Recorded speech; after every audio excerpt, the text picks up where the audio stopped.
अस्सलाम वालेकुम। आज की वीडियो में हम आपको होंडा CD70 का इंजन का रीबिल्ड करने के बारे में बताएंगे कि इंजन के मुख्तलिफ़ पार्ट कैसे जोड़े जाते हैं। ये सारा कुछ खोल लिया था हमने।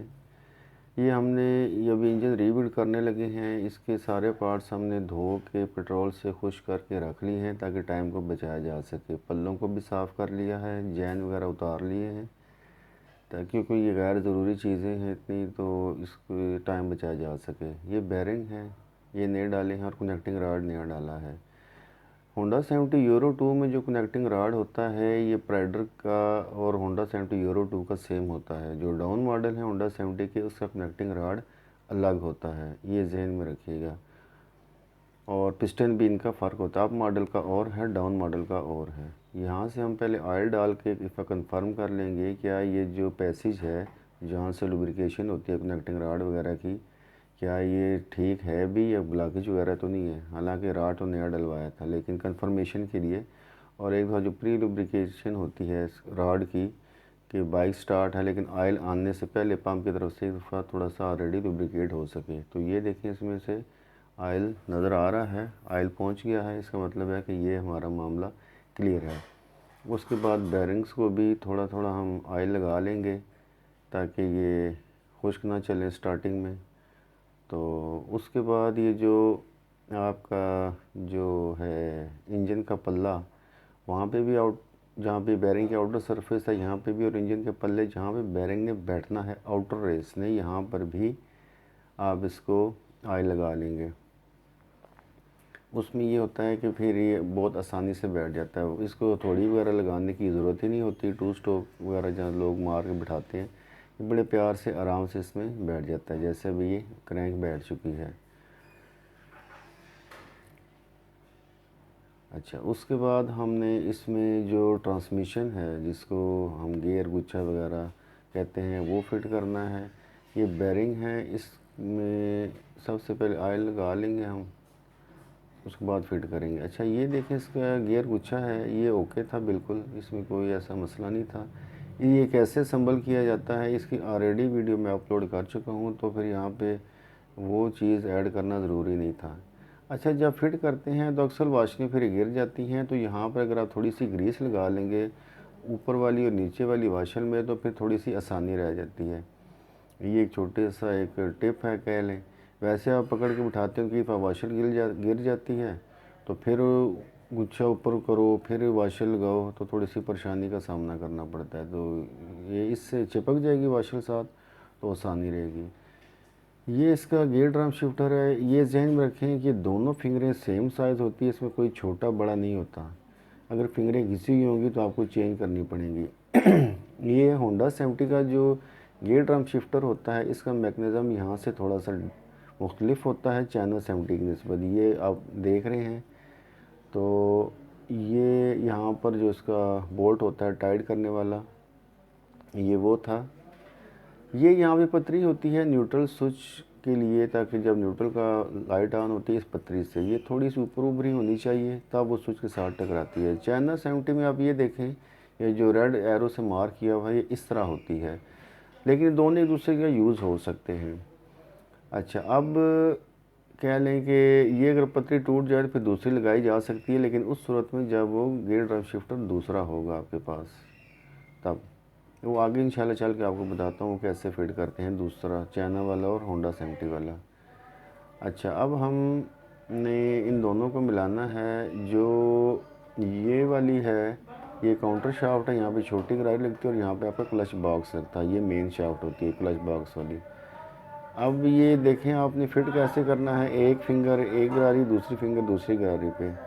तो इस तरीके से आपने इसको फिट करना होता है। एक फिंगर ऊपर है और एक नीचे, ये ऐसे फिट करनी है इस तरीके से।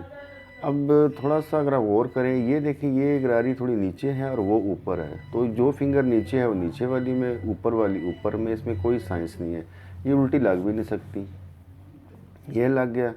अब बेरिंग को थोड़ा सा हम ऑयल लगा लेंगे ये, और ये जो रोलर बेरिंग है जिसको पिन बेरिंग भी कहते हैं उसमें भी हम ऑयल लगा लेंगे। उसके बाद यहाँ पे भी इस स्पेशली ये काउंटर शार्ट पे, क्योंकि थोड़ा सा टाइट क्लियरेंस होती है बैरिंग में, तो ऑयल लगा लेंगे, थोड़ा सा आसानी रहेगी फिट करने में। और ये तीनों चीज़ें अपनी इकट्ठी पकड़ के ही लगानी है, वैसे ये फिट नहीं होता। होंडा 125 का सिस्टम थोड़ा सा अलग है, उसका शिफ्टर अलग फिट किया जाता है, लेकिन ये 70 वगैरह में तीनों चीज़ें इकट्ठी पकड़ कर ही आपने फिट करनी होती हैं। तो अब इसको थोड़ा सा घुमा फिरा के हिला जुला के तो फिट हो जाएगा आसानी से। जब फिट हो जाएगा तो फिर आप देखेंगे ऊपर वाली गरारी हैं दोनों आपस में बिल्कुल मैच कर जाएंगी, कोई ऊपर नीचे नहीं होगी। ये फिट हो चुका है। अच्छा, ये होती हैं डावल्स। ये डावल इसलिए ज़रूरी होती हैं कि पल्लों को आपस में अलाइन रखने के लिए, कि एक जगह फिक्स रखने के लिए। ये गैस्केट है, हम एटलस होंडा की ही गैस्केट यूज़ कर रहे हैं। इसका फ़ायदा ये होता है कि इससे लीकेज जल्दी नहीं होती। ये अच्छी क्वालिटी के जैन होते हैं, राउंड लफान वगैरह के जैन वो भी ठीक हैं, लेकिन उसमें वो क्वालिटी नहीं होती जैन की। तो कस्टमर की भी डिमांड थी कि यही लगाएं, तो लिहाजा हम यही लगा रहे हैं। ये होती तो महंगी है, लेकिन ये काम अच्छा करती है। पल्ले वगैरह हम सिलिकॉन वगैरह कुछ भी नहीं लगा रहे। अच्छा, ये जो पीस है ये आप अभी तोड़ दें या बाद में अलहदा करने, आपकी अपनी चॉइस है। इस पर हमने सिलिकॉन वगैरह कुछ भी नहीं लगाई, क्योंकि पल्ले साफ़ थे, इस वजह से ज़रूरत नहीं पेश आई। यहाँ पे भी बैरिंगों में आपने थोड़ा सा ऑयल लगा लेना है। ये जैसे हम पिन बैरिंग पे भी लगाएंगे थोड़ा सा ऑयल। और ये जो जहाँ पे दूसरे क्रैंक के बैरिंग में बैठना है, यहाँ पर भी हम ऑयल यहाँ पे थोड़ा सा लगा लेंगे। अच्छा, उससे पहले हम इसमें जो आपका किक स्टार्टर मैकेनिज़्म होता है, जिसको लोग किक स्पिंडल भी कहते हैं, ये आपने फिट करना है यहाँ पे। अच्छा, इसको बेहतर है थोड़ा सा ऑयल लगा लें गरारी पे, और यहाँ पे जहाँ पे नीचे बैठना है, यहाँ पे इस जगह इस सुराख में फ़िट हो जाएगा। अच्छा, अब यहाँ पर इसकी कोई पोजीशन नहीं है, जिधर मर्ज़ी रखें। कोई कहता है इसको ऊपर, इस पतरी के ऊपर चढ़ा के रखें, कोई ज़रूरत नहीं है। इसकी सिर्फ एक ही गेम होती है सारे टाइमिंग मार की, वो इंशाल्लाह आगे वीडियो में आप देखेंगे कि इसको सेट कैसे करना होता है। ये आप देख रहे हैं छोटे छोटे नुक्ते टाइमिंग मार्क होते हैं इसके। आगे चल के आप इसकी सारी डिटेल देखेंगे। जिधर दिल करता है ऐसे इसको रख दें, कोई नहीं कि लेफ़्ट घुमाएं या राइट घुमाएं, बस जिधर सामने आ गया रख दिया। उसके बाद आपने इसके ऊपर ये दूसरा क्रैंक केस रख देना है। ये बड़ी आसानी से फिट हो जाना चाहिए। अगर प्यार से नहीं बैठ रहा तो इसका मतलब है कुछ ना कुछ तो गड़बड़ की है आपने। तो ये देखिए बड़ी आसानी से बैठ गया है, कोई थोड़ी वगैरह की ज़रूरत ही पेश नहीं आई। हाँ, अगर डावनी टेढ़ी हो तो फिर कह लें थोड़ा सा ठोकर लगानी पड़ जाती है पल्ले फिक्स करने के लिए। अच्छा, उसके बाद जो है दूसरी साइड पे हम इसके जो क्रैंक केस के जो बोल्ट होते हैं वो लगा लेंगे, ताकि एक साइड तो हम इसकी कंप्लीट करें। ये जितने बोल्ट हैं ये लगाकर आपने इनको अच्छी तरह टाइट कर लेना है। और ये जहन में रखें कि क्रिस क्रॉस पैटर्न में इनको टाइट किया जाता है, एक ऊपर वाला एक नीचे वाला, इस तरीके से ये सारे बोल्ट आपने इसके टाइट कर लेने हैं। इतने भी टाइट ना करें कि स्लिप ही कर जाए। अच्छा, अब ये देखें कि ये जो गियर ड्रम शिफ्टर है, यहाँ पे एक वाशल होगी और एक 10 नंबर का यहाँ पे एक बोल्ट होगा। तो इसको आपने यहाँ पे रख कर टाइट करना है। ये यहाँ पे, ये इस जगह पे होगा। इसके ऊपर डी रबर आती है, लेकिन चाइना 70 में यहाँ पे न्यूट्रल स्विच इसी जगह पे फिक्स हुआ होता है। ये थोड़ा सा फ़र्क होता है इनमें। अब जैसे ये चाइना 70 का एक अलहदा वीडियो का क्लिप है, इसमें ये देखिए कि ये छोटी सी ये जो वाशल यहाँ पिन सी है, और वो आप गियर ड्रम शिफ्टर का देख रहे हैं जो मैंने पहले पिक्चर में दिखाया था, ये चाइना 70 था। तो ये उसके लिए अलहदा से सेटअप होता है। मैंने कहा साथ ये भी ऐड कर दूँ आपकी सहूलत के लिए। ये इस तरह से होता है, और इसी के ऊपर ही आपका आता है न्यूट्रल स्विच। ये था चाइना 70 वाला सिस्टम, ये जो आप अभी स्क्रीन पे देख रहे हैं। लेकिन हम जो इंजन संभल कर रहे हैं वो होंडा 70 का था जैसे ये। अच्छा, अब ये जो पतरी होती है इसको एक ख़ास एंगल से लगाया जाता है, उल्टी फिट ही नहीं होगी। कैसे, जैसे हम यहाँ पे रखते हैं एक तरह के, ये पिन फंसी, वो अगर आप देखें यहाँ पे बोल्ट नहीं लग सकेगा, एक साइड से ये साइड पे निकल गई है, मतलब नहीं फिट हो सकती। इसकी पोजीशन चेंज करें। आप देखिए बिल्कुल सुराख दरमियान में आ गया, इसका मतलब है यहाँ पे लगेगा। इसका कोई बड़ी साइंस नहीं है। उसके बाद ये जो ऊपर है ये इस तरह लगेगी, ये बीच में कट देख रही हैं, ये ऊपर की तरफ आता है क्योंकि यहाँ पे बोल्ट फिट होता है। इस तरह नहीं फिट हो रहा, वो सुराख दरमियान में नहीं आ रहा, बल्कि अब दरमियान में नहीं आ रहा, तो मतलब है ये गलत है। तो लिहाजा हम इसकी पोजीशन चेंज कर लेंगे, तो ये आ जाएगा इस जगह पे, सुराख बिल्कुल दरमियान में आ गया। ये इसकी टोटल पोजीशन होती है और यहाँ पे फिर बोल्ट आ जाता है। लेकिन उसको लगाने से पहले ये आपने जो गियर सिलेक्टर शाफ्ट है ये फिट करनी है, और ये किनारे आपने देख लेने हैं कि ज़्यादा घिसे ना हो, और ये जो आगे जो कट्स होते हैं जहाँ पे लीवर होता है वो जगह ज़्यादा ख़राब ना हो, वरना आपको रिप्लेस ही करनी पड़ेगी। थोड़ा सा आई लगा लें आप तो बेहतर है। ये जो मूविंग एरिया है जहाँ से मूव होता है यहाँ भी लगा लें। ये जो स्प्रिंग है ये इस नीचे वाली जो पिन है वहाँ पे बैठता है। इसको आराम आराम से घुमाते जाएं और नीचे इसको स्प्रिंग को इस पिन के आर पार कर दें। लेफ़्ट राइट दोनों साइड पे स्प्रिंग होना चाहिए और उसको वो पिनों के ऊपर आ जाएगा आपका। ये हो गया। उसके बाद आप ये पतरी रखेंगे इसके ऊपर, जैसे पहले मैंने बताया था आपको।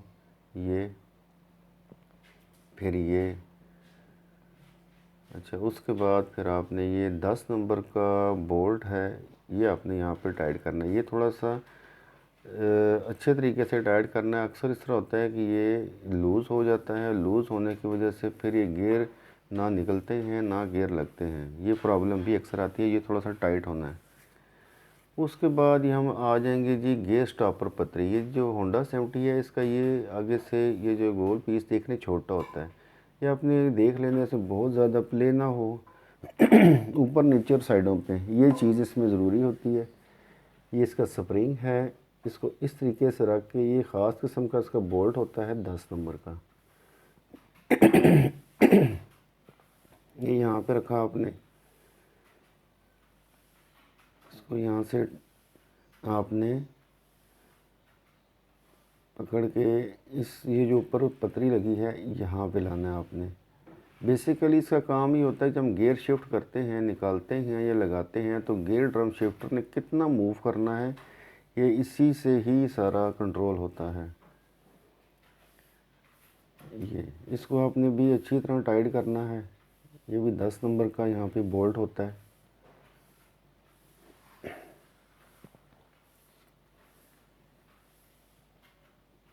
ये टाइट तकरीबन, हाँ ये टाइट हो गया। ये था चाइना 70 वाला। अब ये देखें चाइना 70 का कैसे होता है। ये भी सेम उसी तरह की इसकी गियर सिलेक्टर शाफ्ट होती है। गियर सिलेक्टर शाफ्ट में कोई फ़र्क नहीं होता। ये चाइना 70 का इंजन है, ये देख लें। और इसका गियर ड्राइव शिफ्टर का सिस्टम देख लें, इस तरीके से होता है। ये देखें, ये इसी तरह इसको थोड़ा सा बेंड करके इसके नीचे घुसा दिया। और ये इसकी गियर स्टॉपर पतरी होती है। इसका जो व्हील आप देख रहे हैं ये थोड़ा बड़ा होता है। ये भी बाकी इसका प्रोसेस सेम है। होंडा 70 में और चाइना 70 में थोड़ा थोड़ा सा फ़र्क है, इतना ज़्यादा फ़र्क नहीं होता, कुछ पार्ट्स का थोड़ा सा था। बाकी ओवरऑल इसकी जो टेक्नोलॉजी या प्रोसीजर सारा सेम है। ये देखें आप, इसी तरह ये 10 का बोल्ट होगा, यहाँ पे आपने टाइट कर देना है। ये टोटल था फ़र्क। अच्छा, अब हम इसमें लगाएंगे किक स्पिंडल वाला बाकी मैकेनिज़्म। ये आप देख रहे हैं छोटा सा मार्क है, नुक्ता बना हुआ है, ये टाइमिंग मार्क होता है, उसको इसके सामने होना चाहिए। अच्छा, अब करना क्या है आपने, पहले ये स्प्रिंग है इसको इस तरीके से, ये छोटा जो कट है इसके ऊपर आएगा और ये बड़ा कट है वो दूसरी साइड पे पल्ले में आएगा। ये जो कट है ये इस जगह पे और ये इस जगह पे। अच्छा, अब आपने करना क्या है कि इसको इस जगह पे लाना है कि ये जो शाफ्ट के ऊपर जो मार्क हैं नुक्ते वाले और ये आमने सामने आ जाए। इसको थोड़ा सा अपने इसको गरारी जो कह सकते हैं उसको इतना नीचे करना है कि इसके कट्टों में फंस जाए। कट्टों में फंसने के बाद इसको थोड़ा सा घुमा के इधर साइड पे करना है, ये इधर फंसा लेना आपने इस जगह पे। ये देखा अभी रुक गया वहाँ से। अब आपने जो स्प्रिंग को स्क्रू ड्राइवर से या किसी भी प्लायर से पकड़कर इसको घुमा के अपनी जगह पे चढ़ा देना है। ये टोटल होती है टाइमिंग। अब आपने इसको किधर रखना है, जो आपका किक स्पिंडल है, लेफ़्ट हो राइट हो जहाँ पे मर्ज़ी हो। ये जो ऊपर वाला जो पीस जो अभी हम फिट कर रहे हैं इसको मार्क के साथ फिट करेंगे, वो ऑटोमेटिकली अपनी जगह पे आ जाता है। इस पोजीशन पे ये अब फिट हो चुका है। अब जो इसकी आप काउंटर शॉट घुमा के देखेंगे तो फ्री होगी, कोई कट कट की आवाज़ नहीं आएगी। अब ये देखेंगे मार्क बिल्कुल आमने सामने है। ये लॉक होता है जी इसका, ये लॉक लगाना ज़रूरी है। और ये जो दूसरा लॉक है होता है क्लच बॉक्स की बड़ी गरारी का। वैसे ही दोनों एक दूसरी जगह चल जाते हैं, लेकिन बेहतर है जो जिस जगह पे लगा हुआ था वहाँ पर ही लगाएं। लॉक लग गया इसका।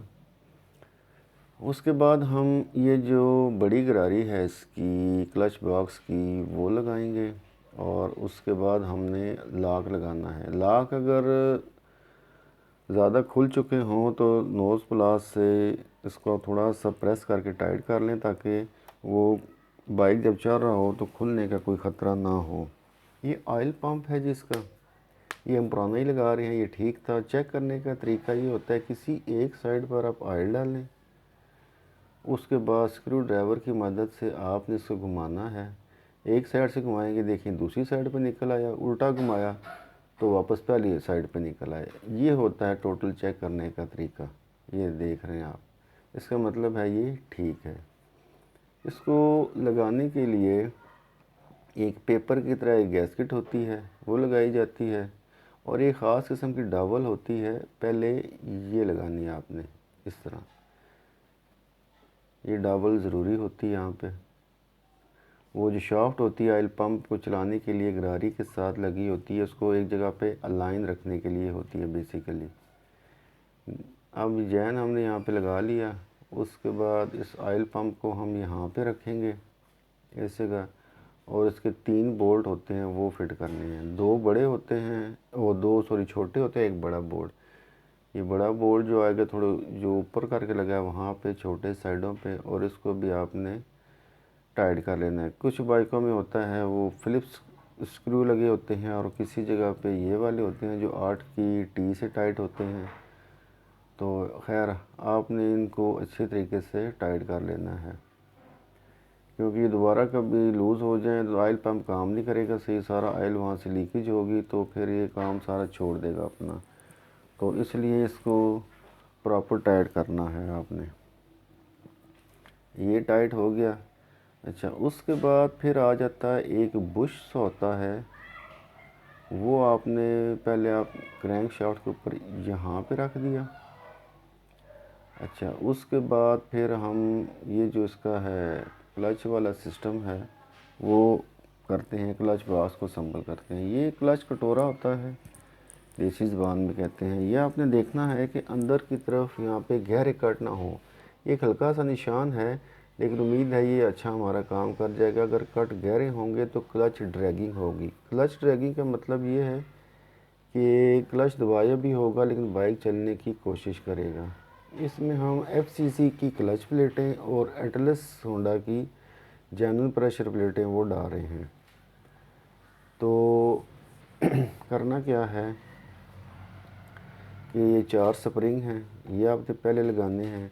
अगर इन चारों स्प्रिंगों में से कोई एक स्प्रिंग की लेंथ ज़्यादा होगी या कम होगी बाकियों की निस्बत, तो भी क्लच आपका सही काम नहीं करेगा। जितने भी स्प्रिंग लगे हैं सब की हाइट सेम होनी चाहिए, सब की स्ट्रेंथ सेम होनी चाहिए।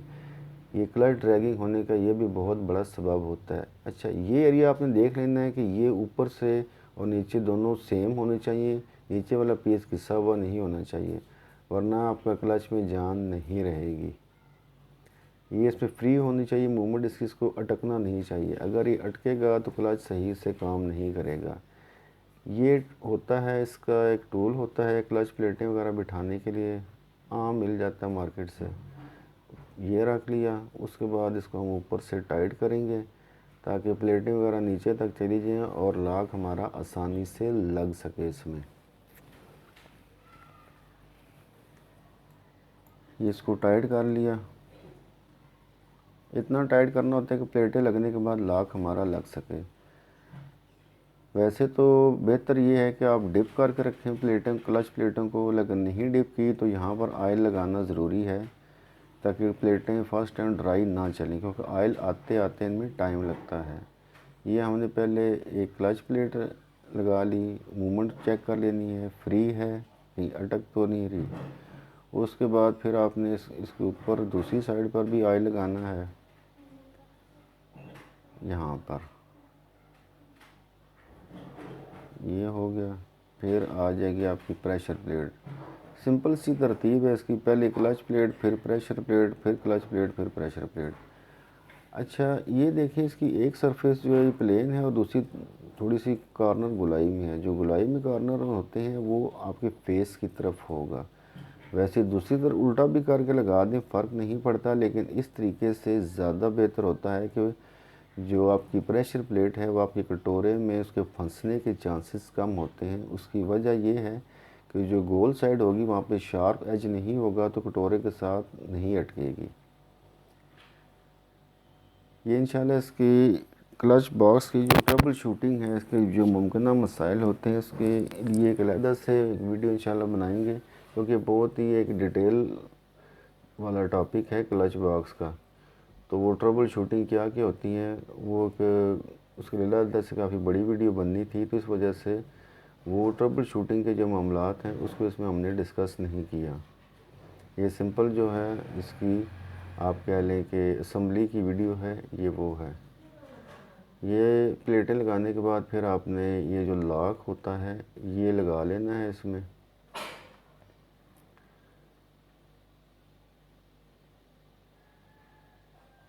ये तसल्ली कर लेनी है कि ये प्लेट सही तरह बैठ चुकी हो आखिरी वाली।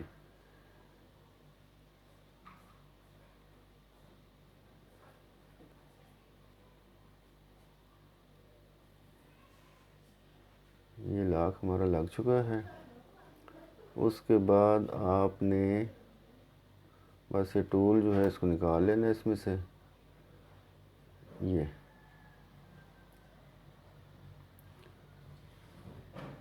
ये हमारा क्लच बॉक्स की प्लेटें वगैरह लगी हैं। ये 4 स्प्रिंग होते हैं, इनको डैम्पर स्प्रिंग कहा जाता है। इनका काम ये होता है कि जब आप गियर लगाते हैं तो एक हल्का सा झटका लगता है। उस झटके से एक तो ट्रांसमिशन पे आपके फ़र्क ना पड़े, और दूसरा ही जो आपका क्लच कटोरा जिसको क्लच आउटर कवर कहा जाता है असल में, इसके ऊपर जो प्रेशर प्लेटें और नीचे जो लोहे की प्लेट है वो उस पर फोर्सफुली हिट ना हो और उस पर कट ना लगा सके। ये आप स्क्रू ड्राइवर से भी लगा सकते हैं, जिस तरह आपको इजी लगे। ये प्रेस करके ऊपर से दबा के इसको नीचे फंसाना होता है, ये बहुत ज़रूरी है। ये देखें जी, चारों इसके ये लग चुके हैं। ये सही नहीं बैठा था, इसको थोड़ा सा ऊपर से हम इस तरह हिट किया तो ये प्रॉपर बैठ चुका है। जी ये हो गया। उसके बाद आपने ये जो गरारी सी है ये आपने यहाँ पे लगा लेनी है। उसके बाद ये इसका क्लच का बुश और क्लच की छोटी गरारी। क्लच की बुश की सरफेस को आपने देख लेना है, यहाँ पे ज़्यादा स्क्रैचेस वगैरह कट वगैरह ना पड़े हों, क्लच बुश जो है वो सीज़ ना हुआ उसमें, ये लगा लें। उसके बाद वो चाहे उधर रख लें चाहे इधर रख लें, एक ही बात है। उसके बाद आपने क्लच बॉक्स ऊपर फिट करना है और साथ आपने तसल्ली करनी है सही तरीके से। देखें पूरा बैठ के ये गरारी या नहीं बैठी। ये अगर आप देखें तो बिल्कुल प्रॉपर बैठ चुकी है, इसका मतलब है अब ये ओके है। उसके बाद ये लॉक वाली पतरी होती है इसकी, ये रखनी है। फिर ये वाशल होती है, इसकी ऊपरी साइड ऊपर होती है और वहाँ पे लिखा होता है आउटर साइड। अगर सपोज़ ऐसी आप वाशर रख रहे हैं जिसके ऊपर आउटर साइड नहीं लिखा हुआ तो ये जहन में रखना है कि ऊपरी साइड ऊपर की तरफ आएगी। उसके बाद आपने क्लच का नट रख के फिर इसको टाइट करना है। ये ख़ास किस्म की 4 नकों वाली गोटी होती है, इससे आपने इसको टाइट कर लेना है। टाइट करने के मुख्तलिफ़ तरीके हैं। कोई इम्पैक्ट ड्राइवर से टाइट करता है, कोई कनेक्टिंग राड में स्क्रू ड्राइवर फंसा के टाइट करते हैं, लेकिन वो तरीका गलत है। कनेक्टिंग राड को होल्ड करके इसको टाइट करने के बाद फिर आपने लॉक की पतरी को प्रेस करना होता है। इसमें एक टाइम में एक ही पतरी किसी कट के सामने आएगी, सारी नहीं आएंगी, और एक को ही प्रेस करना होता है। पागलों की तरह सारों को प्रेस नहीं करना होता। ये रूल होता है, जो पतरी कट के सामने आ रही है पतरी का पीस, सिर्फ उसी को ही आपने प्रेस करना है, बाकियों को आपने प्रेस नहीं करना। ना उनका कोई फ़ायदा है प्रेस करने का, सिवाय लाख पतरी ख़राब करने की और कुछ भी नहीं मिलना। ये रोकना है तो एक नहीं रोकना है। उसके बाद ये इसकी गैस्केट आ जाएगी यहाँ पर।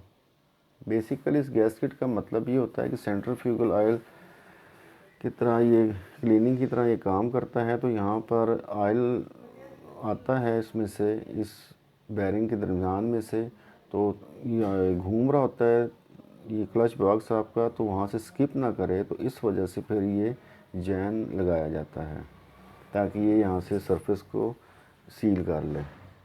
उसके बाद आपने ये चारों स्क्रू इसके लगा कर टाइट कर लेने हैं। बैरिंग इसका हमने रिप्लेस नहीं किया, बिल्कुल ठीक था, लेकिन बैरिंग अगर नया लगाना है तो उसके ऊपर जो केसिंग सी होती है, चाहे प्लास्टिक की हो चाहे मेटल की, वो उतारना ज़रूरी है।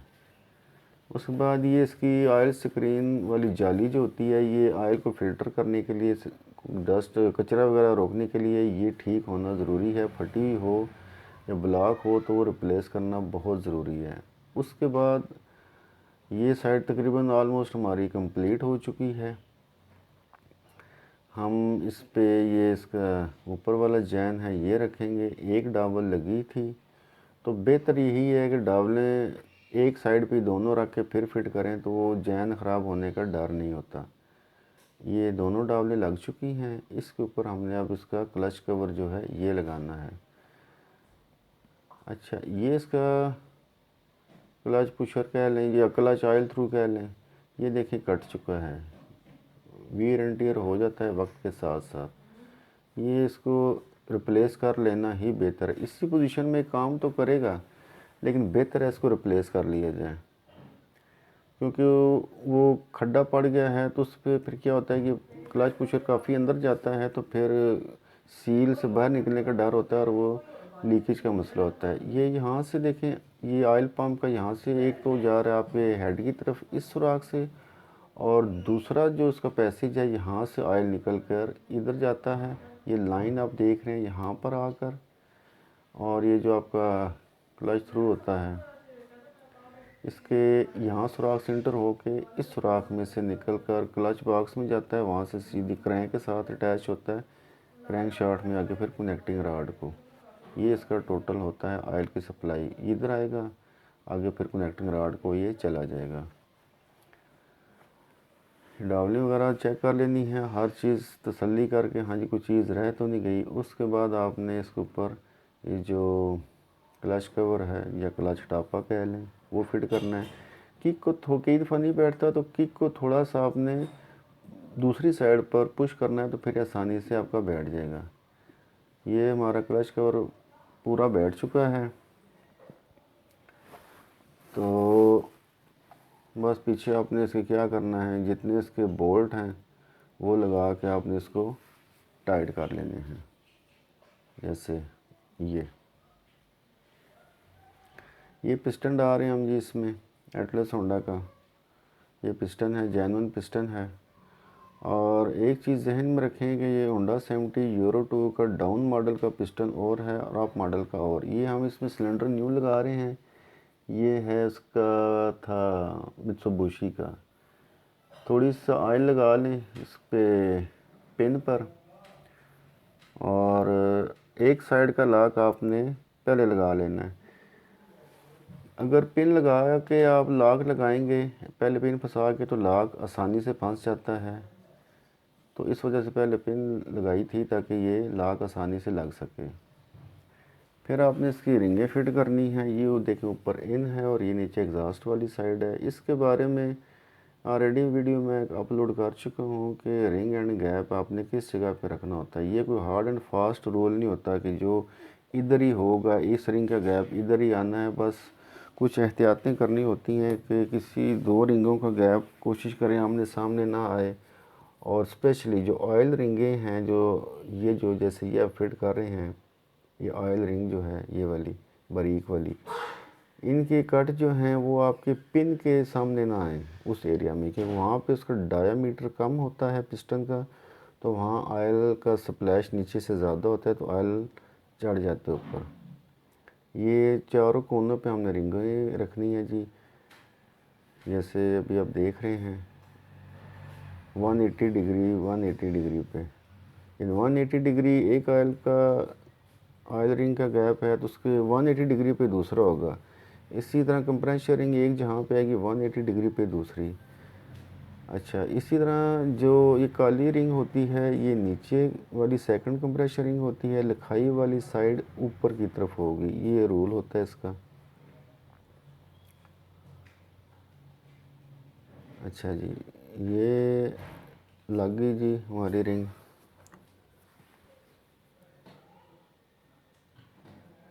ये बैठ चुकी है और ये हमारी ऊपर की साइड बनती है, लिखाई ऊपर है। ये फर्स्ट कंप्रेशन रिंग।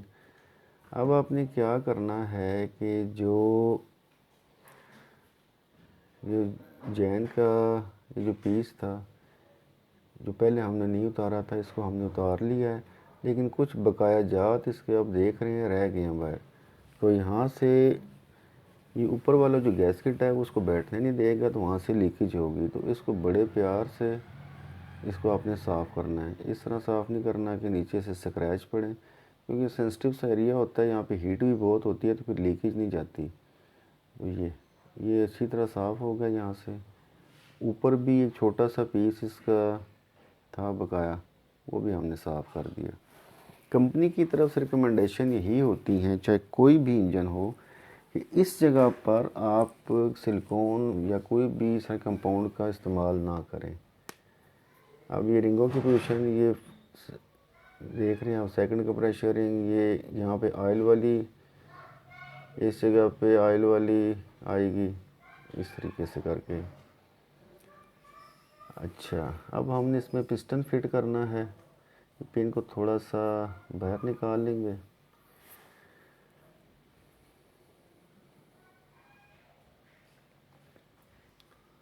यहाँ पे रॉड पर हम थोड़ा सा ऑयल लगा लेते हैं पहले इस जगह पे।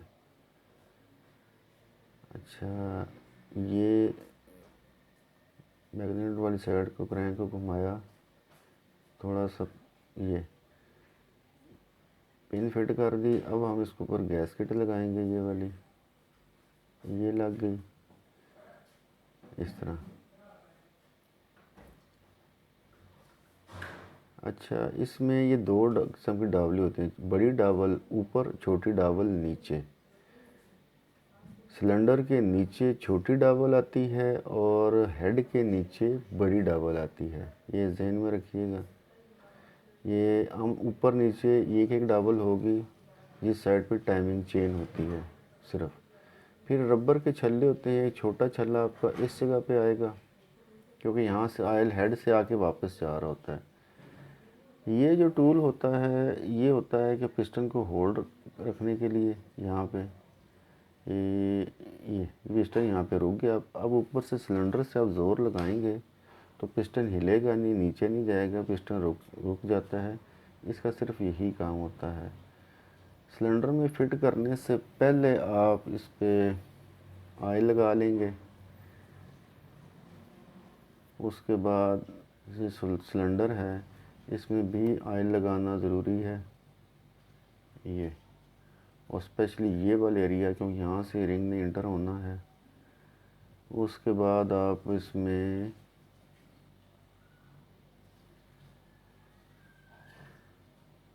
ये देखें, थोड़ा सा लेफ़्ट राइट घुमा के पुश करेंगे तो ये आसानी से सिलेंडर इसमें बैठ जाएगा। अच्छा, दूसरा ये कि जब आपने पिस्टन लगाना है तो लॉक दूसरी साइड पे भी लगा लेना है। ज़ाहिर है वो शो नहीं किया क्योंकि इतना ज़रूरी नहीं था, क्योंकि कॉमन सेंस की बात है, वो तो लॉक तो लगने ही लगने हैं। उसके बाद ये जो 10 नंबर का बोल्ट है ये आपने यहाँ पे लगा लेना है, लेकिन टाइट नहीं करना है इसको भी, ये एंड पे टाइट करने हैं। बस हाथ से जितना हो जाए थोड़ा बहुत कर लें आप इसको। अच्छा, उसके बाद दो जो हैं इसकी ये डावलें, एक ये क्रॉस में लगती हैं, ये देख लें आप, ये पोजीशन इसकी किन किन स्टडों पे लगनी है, ये लग गई। अच्छा, उसके बाद जी ये इसकी जो टाइमिंग चेन टेंशनर आर्म कहते हैं इसको, लेकिन देसी ज़ुबान में लोग इसको घोड़ा पतरी कहते हैं, पता नहीं कैसे नाम रखे हैं लोगों ने। ये हम चेंज कर रहे हैं। इसकी जो पहले वाली थी उसका ये हाल हो चुका है, टाइमिंग चेन टकरा टकरा के ये रोलर गाइड ख़त्म हो गई थी घिस के, उसके बाद टाइमिंग चेन से ये हाल हो गया। तो ज़ाहिर है ये रिप्लेस करना बहुत ज़रूरी है। ये 17 का बोल्ट होता है, इसमें स्पेशल किस्म का। ये अगर बोल्ट में बहुत ज़्यादा प्ले आ चुकी हो, दोनों बहुत लूज़ हो चुके हों आपस में, तो फिर ये रिप्लेस करना ज़रूरी होता है। यानी ऊपर नीचे ये मूव नहीं करनी चाहिए। ये लेफ़्ट राइट तो मूव कर रही है लेकिन ऐसे, लेकिन उसको उठा के ऊपर नीचे ज़्यादा मूवमेंट नहीं होती, हल्की सी प्ले होती है। इसमें हम जेन्युइन टाइमिंग चेन और गोट सेट ही डालेंगे। 82 लिंक की होती है इसकी, 72 सिलेंडर पे 82 लिंक की होती है टाइमिंग चेन। 78, 84, 90 जितने भी हैं बाकी सब में 84 लिंक की होती है। 84 लिंक से मुराद 84 कड़ियाँ होती हैं उसकी चेन की। ये रोलर गाइड ऊपर वाली लगा ली। उसके बाद टाइमिंग चेन जो है ये हम अभी इंजन का मुंह ऊपर की तरफ है, तो ज़ाहिर है ऊपर से हम इसको टाइमिंग चेन डालेंगे तो हमारे लिए आसानी रहेगी, आसानी से घुस जाएगी। ऊपर से डालें इसको या पहले क्रैंक पे चढ़ा कर फिर सिलेंडर की तरफ ले जाएं, जैसे आपको इजी लगे। लेकिन अभी इंजन का मुंह ऊपर है तो यहाँ पर आसानी से फिट हो जाएगी। तो इस तरीके से हम इसको ये जो क्रैंक के ऊपर जो गरारी है उसके ऊपर चढ़ा लेंगे। ये जो रोलर गाइड है जिसको देसी ज़बान में लोग टाइमिंग चेन गोट कहते हैं, ये ख़ास किस्म का बोल्ट होता है इसका। इसके ऊपर एक वाशर आती है ये सिल्वर की, इसको बेसिकली क्रश वाशर कहा जाता है। इसकी क्वालिटी ये होती है कि इसको थोड़ा सा हम टाइट करते हैं तो प्रेस हो जाती है। प्रेस होने की वजह से फिर लीकेज के चांस नहीं होते। इनको क्रश वाशर कहा जाता है टेक्निकली। ये लगा के आपने टाइट कर लेना है। अक्सर खैर ये जेन से निकल जाता है तो क्या होता है, जो ही बाइक स्टार्ट होता है वो रोलर गाइड घूमता है तो ये बोल्ट निकल के बाहर गिर जाता है, फिर नया स्यापा। अच्छा ये फिट हो गया। उसके बाद आ जाते हैं जी हेड की तरफ। हेड में हमने इसके वाल ग्राइंड करवाए हैं, वालों की सीटें ठीक थी। तो इसको चेक करने का तरीका ही होता है, इतना बाहर निकाल के लेफ़्ट राइट आपको करना है, देखना है कि प्ले तो नहीं है। अगर साइडों पे प्ले देगा तो फिर ये लीकेज भी देगा। 70 में सिर्फ लीकेज का ही मसला है कि 1 to 5 में टिक टिक की आवाज़ भी देगा ये। अब साइड के प्ले हम बाहर निकाल के इतना देख रहे हैं, कोई इसमें प्ले नहीं है, इसका मतलब है ये ओके है। लेकिन उस सूरत में चेक करना जब ऑयल लगा हो।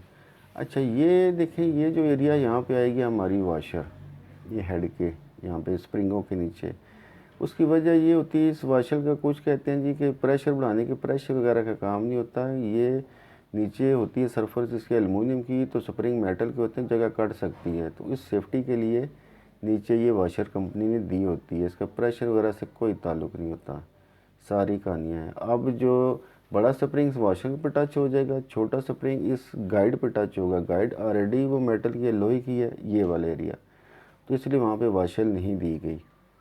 ये होता है यहाँ पे वाशरों का किरदार, असल मकसद। प्रेशरों का कोई ताल्लुक़ नहीं है इसका। ये देखिए मेटल है, तो अब यहाँ पे ये भी मेटल है, स्प्रिंग भी मेटल है, कोई टेंशन नहीं। नीचे जो था वो एल्युमिनियम है, तो वहाँ पे स्प्रिंग उसको डैमेज कर सकते हैं, तो इस वजह से वाशर दी गई थी। इसमें हम ये वाल सीलेंट डाल रहे हैं जिसको वाल स्टेम भी कहा जाता है, असल लफ्ज़ तो वाल स्टेम है। ये पहले हम फिट करेंगे, थोड़ा सा ऑयल लगा लें ताकि इसका जो सील का जो लिप है या मुंह जिसको कहा जाता है वो डैमेज ना हो। लगाते लगाते ये ऐसे लगा के अब वाल को भी नीचे पुश करेंगे तो ये देखें बड़े आराम से फिट हो जाती हैं। ये फिट हो गई। इसी तरीके से आपने इसकी जो दूसरी साइड की वाल सील है वो लगानी है। अच्छा एक चीज़ ये नोट कर लें कि कोशिश किया करें कि जो वाल सीलें हैं अच्छी लगाएं, जेन्युइन नहीं लगाना चाहते। अगर महंगी पड़ रही हैं आपको, तकरीबन 125 की मिलती हैं, तो आप सन की लगा लें, वो 90-100 रुपये की मिल जाती है। इससे हल्की क्वालिटी की ना लगाएं क्योंकि बार बार ये चीज़ें खुलती नहीं हैं। ये स्प्रिंग है, इसका कोई ऊपर नीचे नहीं होता, जैसे मर्ज़ी लगा दें। उल्टा सीधा कोई नहीं होता इनका, क्योंकि स्प्रिंग ऊपर से लेकर नीचे तक उसके एक तरह की है। ये काट रहे हैं और ये इसका ऊपर रिटेनर होता है। ये देखें, ये कट वाला सिरा ऊपर की तरफ आएगा। ये ऐसे रखेंगे, ये हम रखेंगे स्प्रिंगों के ऊपर। अब हमने इसको फिट करना है। इसके खैर बहुत सारे तरीके हैं। वॉल कंप्रेसर अलग से भी आते हैं, कोई कपड़ा रख के टी से दबा के कर सकते हैं, जैसे मर्ज़ी। बहुत सारे तरीके हैं इसके। एक टूल जो मेरे पास है मैं वो यूज़ करके दिखाऊंगा। अब सबसे पहले आपने नीचे रख लेना है टैपेड कवर, ताकि जो ऊपर से ज़ोर लगे तो प्रेस ना हो वाल नीचे। ये टूल है, इसको यहाँ पे रखा, सीधा रख के एक दफ़ा दबाएंगे तो बड़ी आसानी से देखें फिट हो गया। मज़ीद अगर आप तसल्ली करना चाहते हैं यार फिट हो गया नहीं हुई, थोड़ा सा चोट लगा के देख लें, अगर खुलना हुआ तो भी खुल जाएगा।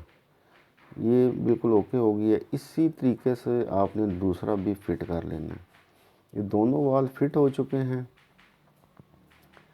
उसके बाद आपने इसमें लगानी है जी केम। केम इसकी पहले वाली ठीक थी, लिहाजा हम ये चेंज नहीं कर रहे। बैरिंग भी इसके ओके थे, उनमें प्ले नहीं थी या कोई अटक सी जो होती है वो नहीं है। थोड़ा सा बेहतर है, यहाँ पे ऑयल आप लगा लें जिस जगह पे दोनों बैरिंगों ने बैठना है। ये ऑयल भी लग गया यहाँ पे, इस जगह पे। अब हम इसको केम को पकड़ कर यहाँ पे अंदर घुसा देंगे। ये केम लग गई। अब हमने इसके ऊपर लगाने हैं रॉकर। ये रॉकर की पिन है जी। चेक करना है कुछ स्क्रैच ना हो या ज़्यादा घिसी ना हो। ये रॉकर है, ये बेरिंग वाली होती है और ये जल्दी जल्दी ख़राब भी नहीं होती। इसमें कोई प्ले नहीं है, कोई स्क्रैच नहीं है। पिन को इसके अंदर डाल के चेक करना है कि पिन इसमें प्ले तो नहीं आ गई लेफ़्ट राइट। बिल्कुल ओके है, इसका मतलब है रॉकर रिप्लेस करने का कोई मकसद नहीं है। अच्छा, लगाने से पहले आप ये जो टैपेड वाला जो स्क्रू होता है 9 नंबर वाला, ये अगर आप लूज़ कर लेंगे तो थोड़ी आसानी रह जाती है आपके लिए। ये साइड है और एक दूसरी जिस पे चूड़ी होती है, चूड़ी वाली साइड बाहर की तरफ आती है। इसका मकसद ये होता है कभी पिन कार्बन की वजह से जैम हो चुकी हो तो वहाँ पे 12 नंबर का बोल्ट टाइट करके खींच के बाहर निकाल सकें। ये चूड़ी इस वजह से इन्होंने यहाँ पे दी होती है। अच्छा, ये लग गया। अब ये देखिए थोड़ा बैठ नहीं रहा तो हमें मजबूरन अब ये इसका टैपेड वाला जो नट है वो लूज़ करके स्क्रू को थोड़ा सा खोलेंगे तो ये आसानी से बैठ जाएगा। ये बैठ गया। इसको थोड़ा सा अब दूसरा लगाने से पहले हम पहले इसको लूज़ कर रहे हैं ताकि परेशानी ना हो। ये जैसे पहले फिट किया था उसी तरीके से आप इसको भी फिट कर लें। बेहतर ये है कि ये जो है एरिया यहाँ पर थोड़ा सा ऑयल लगा लेना है ताकि पिन जो है वो उस एरिया को डैमेज ना करे। ऑयल जाते जाते कुछ टाइम लगता है तो यहाँ पे लुब्रिकेशन होना बहुत ज़रूरी है। ये ऐसे थोड़ा हिला जुला कर फिट करेंगे। उसके बाद कोई चीज़ लेके ऐसे पुश करेंगे, पिन पूरी की पूरी अंदर बैठ जाएगी। ये हो गया जी। ये हेड हमारा हो गया है रेडी। अब ये गैस्केट है, ये हम जेन्युइन गैस्केट इस्तेमाल कर रहे हैं। बड़ी महंगी है लेकिन ये काम अच्छा करती है। ये तकरीबन 580 रुपये इसके ऊपर प्राइस है। खैर है तो बहुत महंगी।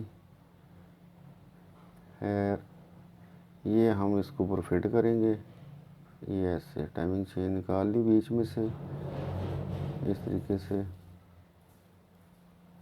ये जो छल्ला था, एक छल्ला नीचे रखा था हमने सिलेंडर के नीचे और एक ये सिलेंडर के ऊपर। वो छोटा होता है और ये बड़ा होता है। ये हो गया। फिर हम ये सिलेंडर जो है ये फिट करेंगे। यहाँ पे भी हमने किसी सिलिकॉन वगैरह का स्मद बाउंड वगैरह कोई यूज़ नहीं की। क्यों? सिलेंडर हमारा जो है वो ब्रांड न्यू है, उसकी सरफेस परफेक्ट है। जो हेड है इसकी सरफेस बिल्कुल ओके है, कोई स्क्रैच नहीं है, कोई खड्डे नहीं है, तो ज़रूरत ही नहीं है लगाने की। वो मजबूरन लगाई जाती हैं सिलिकॉने वगैरह, वरना यहाँ पे नहीं लगती। ये हमने टाइमिंग चेन ऊपर टिका दी और साथ बीच में कोई पेचकस वगैरह घुसा दें ताकि बीच में गिरे नहीं, बार बार फिर नीचे से खींच के ऊपर ना लानी पड़े। ये लग गया। अच्छा, उसके बाद हमने ऊपर इसके ये टिक्की लगानी है, और ये उससे पहले ये लगा लें, क्योंकि टिक्की जब एंड पे लगाते हैं तो फिर ये जो बोल्ट है ये लगता नहीं है। ये फुल टाइट नहीं करना है अभी, ये जहन में रखना है।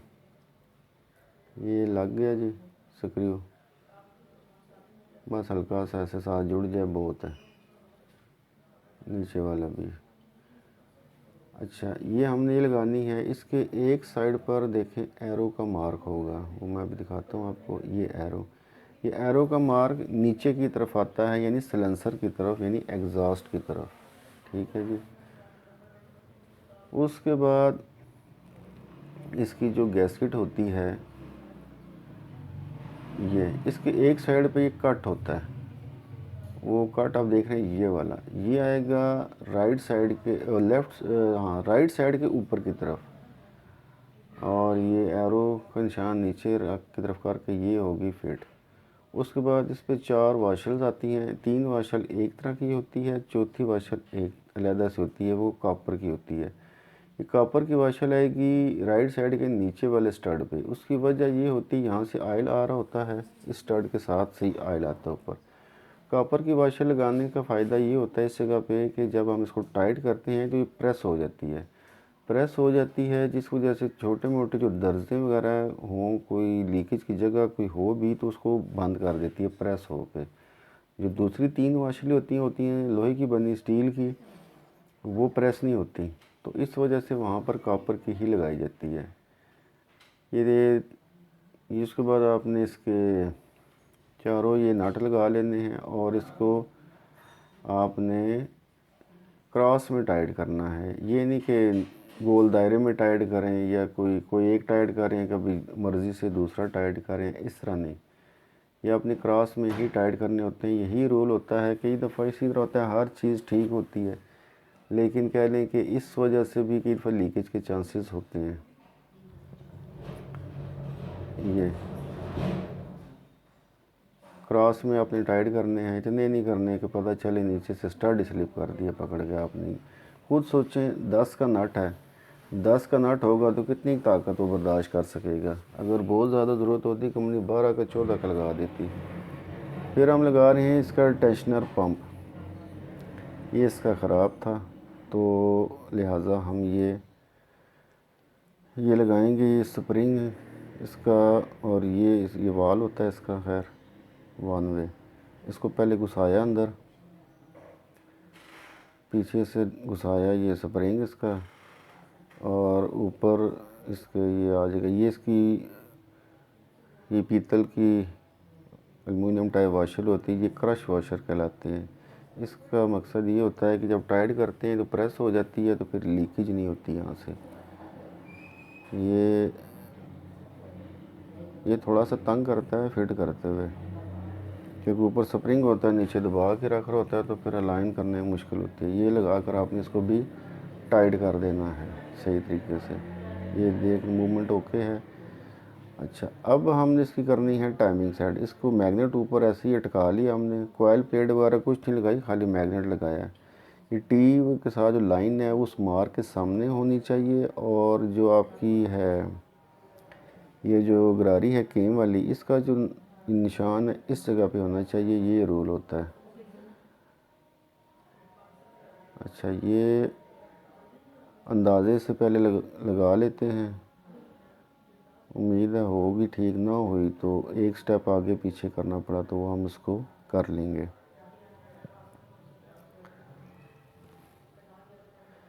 ये लग गई। ये एक स्टेप नीचे है तो ऐसे किया, ये बराबर आ जाएगी। अब इसको साइड से पुश करेंगे तो ये आसानी से बैठ जाएगा। नॉर्मली जब टाइमिंग चेन अब चेंज करते हैं तो इस तरह वो नहीं बैठती, क्योंकि टेंशनर पंप में ऑयल भरा होता है इस वजह से। अब ये देखें टी मार्क ये सामने किया हमने, ये वाला इसके, और सामने से हम देखेंगे तो ये भी उसके सामने आ गई है। इसका मतलब है टाइमिंग, वॉल टाइमिंग जो है इसकी बिल्कुल परफेक्ट है। अब ये लगाकर इसके ये 8 के बोल्ट हैं। डाउन मॉडल में 3 होते हैं और 9 के होते हैं। आप यूरो 2 में 8 के होते हैं और 2 होते हैं। ये लगा के आपने अच्छी तरह टाइट कर लेने हैं। टाइमिंग वगैरह भी हमारी हो गई। उसके बाद जी ये देखें, ये ओके है। बस पीछे कोई थोड़ा सी रह गया, ये जो है ये यहाँ पे ये टिक्की पे जैन रखना है आपने, और इस जगह रख के 2 इसके बोल्ट होते हैं 8 के, छोटे साइज़ के होते हैं। ये रख के आपने टाइट कर लेने हैं।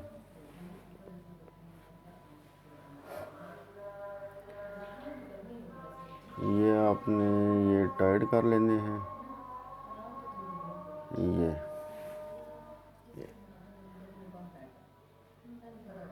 ये भी टाइट हो गया जी।